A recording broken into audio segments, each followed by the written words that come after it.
Okay, so yeah, my role as a learning officer is multifaceted. Work with lots and lots of different audiences.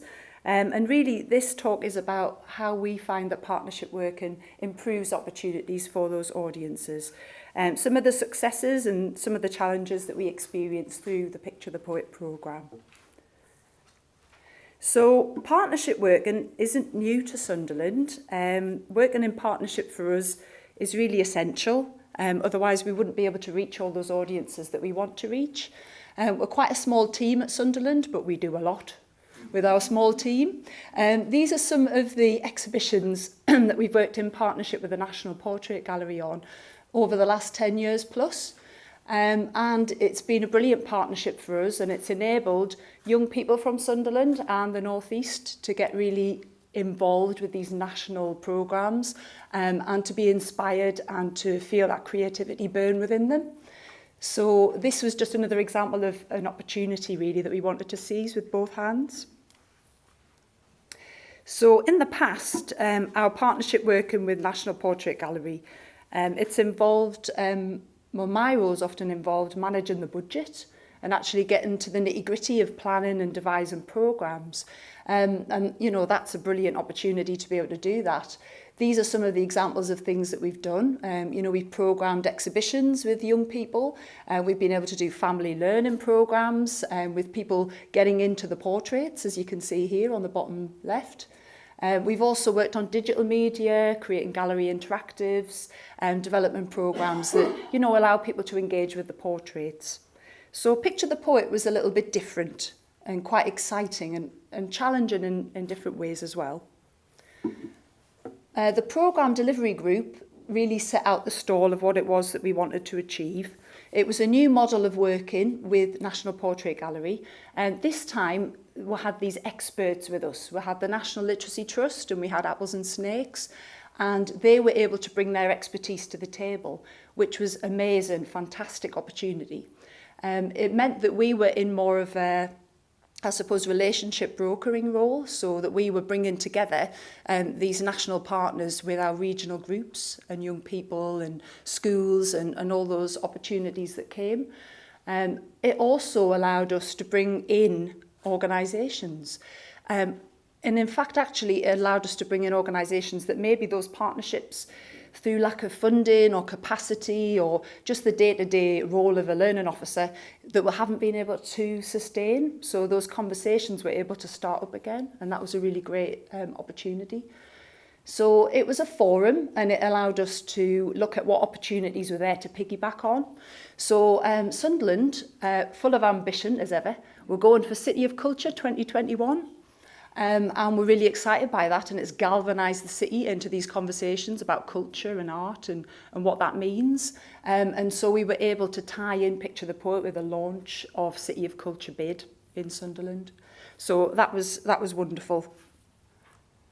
The programme delivery group, we had existing partners on that group, and we had new partners, which was, again, really exciting.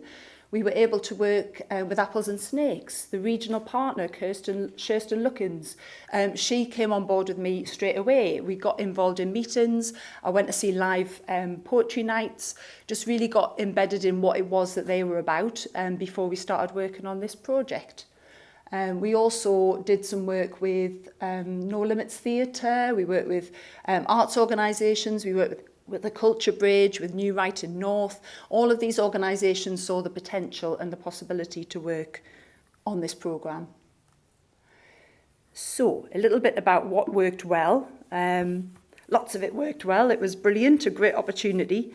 The schools programme was magic.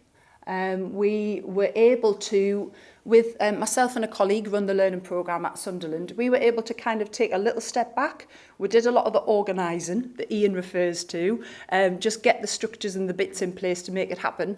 But Paul and Ian were able to lead on that and really drive that programme forward while we were doing the other stuff. We were doing Rainforest Explorers in the Winter Gardens. That's the bit that we do. That's our bread and butter every day.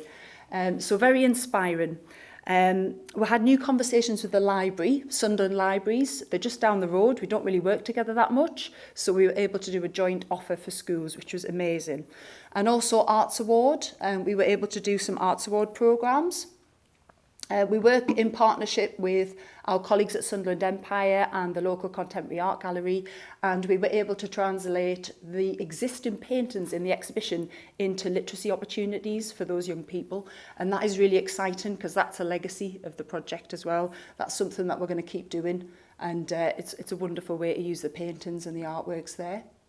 Yeah. So the other things that work well with young people, this young gentleman here, see if I can get my little pointy thing to work. This is Jack. Jack's a bit of a star. He's one of our youth forum, and he suggested that as a photographer, he wanted to take part in the photography project for the summer before the exhibition started. And he got me back in touch with his art teacher, Mr. Milne, and we had conversations about how we could get young people involved. So the GCSE students and the A-level students came on board, and we ran a summer of photography sessions with local poets. So Sherston from Apples and Snakes was able to broker the relationships with the poets, and we were able to bring the young people together with the poets. And we produced an exhibition and a newspaper. We also had the wonderful Cisse come and work with us for the Picture the Poet live night. And here we've got young people from Sunderland College and Sunderland Music Workshops, and they worked with poets that were recommended through Sherston and Apples and Snakes to work with those young people. Again, we weren't able to get closely involved with those because we're just so busy doing our other programme delivery, but we trusted that Apples and Snakes were the right people to do the job, and in fact they did a brilliant job, and those young people, you know, got up on stage and they did their thing and they just blew me away. They were amazing. It's a very daunting thing to do, and you know, speaking in public, it's quite daunting. And those young people did it and did it brilliantly. We also had a museum takeover day. Young people from the college did guided tours of the portraits. They chose their favourite portraits, some for the simple reason that they reminded them of a relative, or it might be something about the way that the portrait spoke to them, and they chose those portraits, and then I kind of filled in around the edges, and we made a confident guided tour. Artists were amazing. They just gave more of their time than they could possibly, you know, ever have needed to. But because, you know, I think that's the best thing about this project was, you know, we were greater than the sum of our parts. Everybody just went the extra mile and did extra things. We've got photographers who came and gave their time. We've got poets who gave their time, gave performances when they didn't, you know, need to give that extra thing. But they wanted to inspire young people. And that's what it was about. Other audiences came on board because we had other things going on. So we worked with the U3A and we did poetry sessions. We also worked with the Mac Trust to get the City of Culture launch up and running. And also the North East Photography Network. They came on board and helped us to organise a talk with a curator here of the photography collection. So this is our poetry at the City of Culture launch, and we encouraged people to write poems on the day about what Sunderland meant to them. So we've got a fabulous little poetry tree there. So challenges and outcomes, I guess. Challenges, there's always challenges with things, but, you know, I'd rather not focus on them so much because I think it's all about learning and it's all about, you know, finding out about each other. And I think with any relationship that takes time, and then you get to know the partners. Timing's always a bit tricky, but then it would always be, if we had our project in a different time of year, it would have been different timing and different issues. So communication's always key, getting to know what each partner's role is. We found it hard to find young people's groups because we weren't working with young people in that way, but we were able to go back to existing partners and work with them, the experts. Also a bit of role clarity, who does what. It was a bit weird for me because I'm used to being the lead person in the relationships with MPG, and then actually it wasn't, it was other partners. So that was like time to step back a little bit and let them do their thing, which they did brilliantly. So I think the strengths of the partnership was the support of other venues. I got to visit Sheffield and they were amazing, and they helped to sort of give me ideas about what things to watch out for, what are the pitfalls, got to see the exhibition, got to see some of the work that they produced, so that was brilliant. We had a really strong programme delivery group, lots of skills, creativity, experience to bring. We had strong networks already which have been strengthened, and we rekindled museum partnerships that have worked successfully.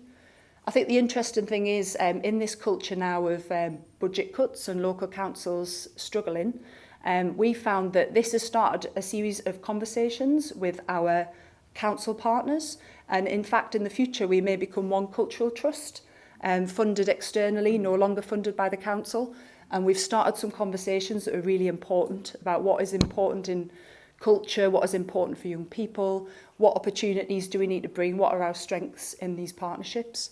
So I think this is something that is kind of watch this space, see what Sunderland does next. Thanks very much for listening.